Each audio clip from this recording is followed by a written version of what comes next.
General root का घोड़ा हवा से बातें कर रहा था। सूरज आसमान में पूरी तरह ऊपर चढ़कर आग बरसा रहा था, मगर रूट रुकने का नाम नहीं ले रहा था। वो कैसे भी करके समय पर अपनी मंजिल तक पहुंचना चाहता था। I have to reach him before nightfall, वरना मास्टर बहुत गुस्सा होंगे। उसके दिमाग में अपने मास्टर लूसीफर से वह आखिरी मुलाकात चल रही थी, जो उसके वहां से निकलने से कुछ देर पहले ही हुई थी। Root. Master, you? What happened? I know what is happening. और हमें उसे रोकना है। मास्टर, मैंने आज ही 2 सोल्जर्स को ग्वालियर भेजा है।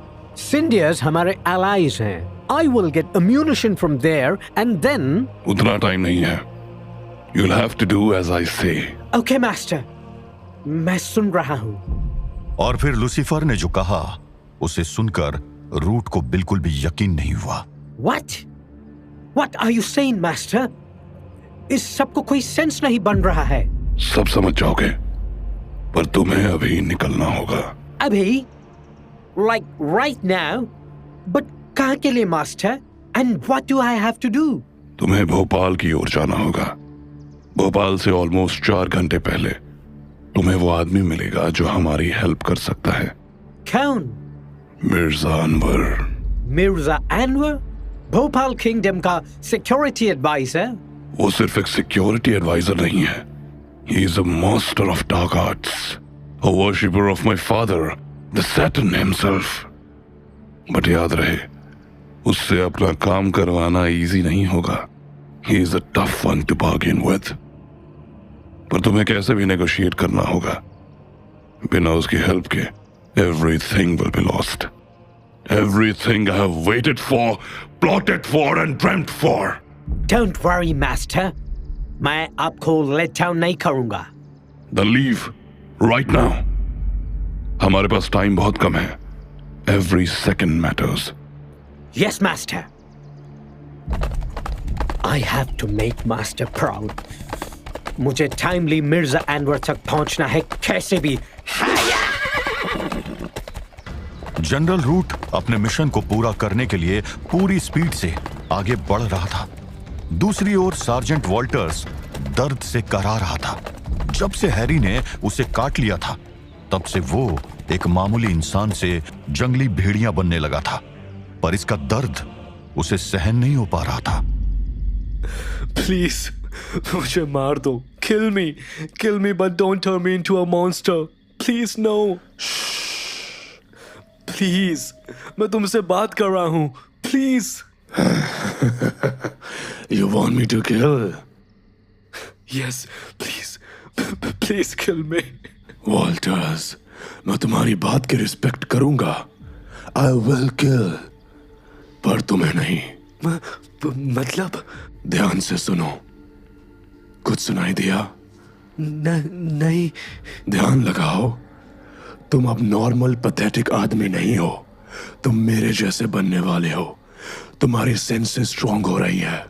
तुम अंधेरे में देख सकते हो, ज्यादा अच्छे से सूंघ सकते हो और दूर तक सुन सकते हो। कोशिश करो।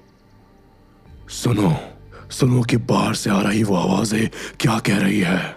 सुनो। वॉल्टर्स ने ध्यान से सुनने की कोशिश की और वो अंदर तक कांप गया। नहीं, not them. उनको छोड़ दो। Please let them go. Walter's, तुम ही तो मुझसे प्लीड करके कह रहे थे, किल। अब तुम सुनोगे अपने उन सोल्जर्स की चीखें जो मेरे ये भेड़िए उनके हलक से निकलवाएंगे। आफ्टर ऑल, ये बेचारे बहुत दिनों से मेहनत कर रहे हैं। इन्हें भरपेट खाना मिलना चाहिए ना। और जब वो खाना खुद चलकर पास आ रहा है, तो मैं इन्हें अपनी भूख मिटाने से कैसे रोक दूं? No, don't do it, please, Harry, वो तुम्हारे भी सोल्जर्स हैं। Harry is dead. मैं हैरी नहीं हूं, बस उसकी मेमोरीज है मेरे पास, क्योंकि ये बॉडी उसी की है। पर उसके अंदर की एनर्जी, उसके अंदर की पावर और उसके अंदर की आत्मा मेरी है, मेरी। तुम कौन हो तुम? I am the servant of Great Web Wawet, and I, Amenhotep, will do what my master wants. ना मुरादो, उठो और जाओ, अपनी भूख मिटा लो। एक एक को फाड़ खाना, हड्डियां तक चबा डालना। जाओ, क्योंकि आज रात तुम सबको मेरे साथ एक जंग लड़नी है। A war to free our master. A war to free Great Web Wawet. जाओ। प्लीज मत करो ऐसा, प्लीज प्लीज। सार्जेंट वॉल्टर्स की मिन्नतों से उस दरिंदे पर कोई फर्क नहीं पड़ा। उसकी भेड़िया फौज शिकार पर निकल चुकी थी। उनका निशाना थे वो सोल्जर्स जो अपने सार्जेंट को ढूंढते हुए कल से जंगल में भटक रहे थे। Sir, sergeant sir, sergeant Walter's sir. Sergeant sir, आप कहाँ हैं? चलते चलते पूरी रात बीत चुकी है, टांगे दर्द हो रही है।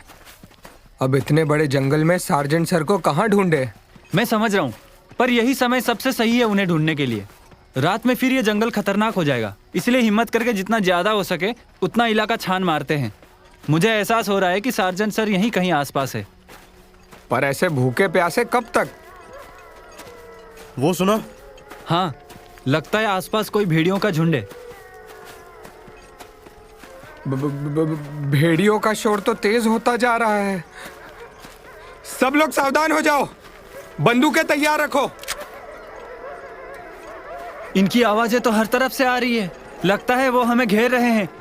हाँ, और इन बड़ी बड़ी झाड़ियों और घासों के चलते कुछ पता नहीं। गोली चलाओ!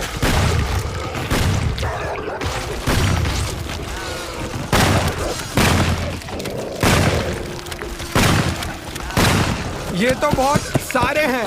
ये कितना बड़ा झुंड है, ये तो खत्म ही नहीं हो रहे हैं।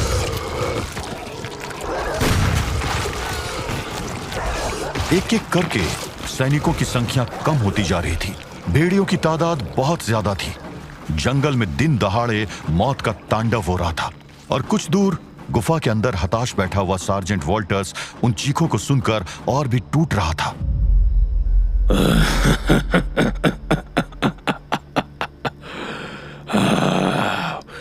कितना मेलोडियस म्यूजिक है।